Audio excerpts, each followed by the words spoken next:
Computer vision R இல்லைன்னா digital ஐ syndrome. So இதை வந்து ப்ரிவென்ட் பண்ணுறதுக்கு ஒரு 5 டிப்ஸு. பாமிங்னு சொல்லுவாங்க. அது என்னென்னா, 2 உள்ளங்கையும் நல்லா தேய்ச்சோம்னா கை நல்லா சூடாகும். அப்புறம் கண்ணை மூடி அந்த 2 உள்ளங்கையும் நம்ம கண்ணில் கொஞ்ச நேரம் வச்சோம்னா அந்த சூடு உள்ளே இறங்குற வரைக்கும் வைக்கணும். ஸோ இப்படி பண்ணால் கொஞ்சம் ஐ மசில்ஸு ஐ எல்லாமே ரிலாக்ஸ் ஆகும்.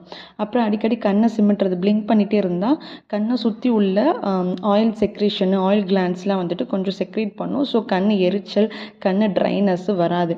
அதுக்கப்புறமா மசாஜ் பண்ணுறது, கண்ணை மூடிட்டு மேல் இமையை கையாவில் வச்சு இப்படி ஆப்போசிட் சைட்லேயும் அப்புறம் counter clockwise counter clockwise சொல்லுவாங்க இல்லையா, 2 சைட்லையுமே இப்படி ஒரு 10 மினிட்ஸ் ரொட்டேட் பண்ண மசாஜ் பண்ணோம்னா கொஞ்சம் ஹெல்ப்ஃபுல்லாக இருக்கும். 20 மினிட்ஸ் ஏதாவது ஒரு ஃபோக்கஸ் பண்ணுறோம், கம்ப்யூட்டர் பார்க்குறோம், டிவி பார்க்கணுமோ அதுக்கப்புறம் ஒரு ரிலாக்ஸ் கொடுக்கணும். திரும்ப 20 மினிட்ஸ் கழிச்சு தான் பார்க்கணும். கண்டினியூஸாக 1 ஹவர் பார்க்கக்கூடாது.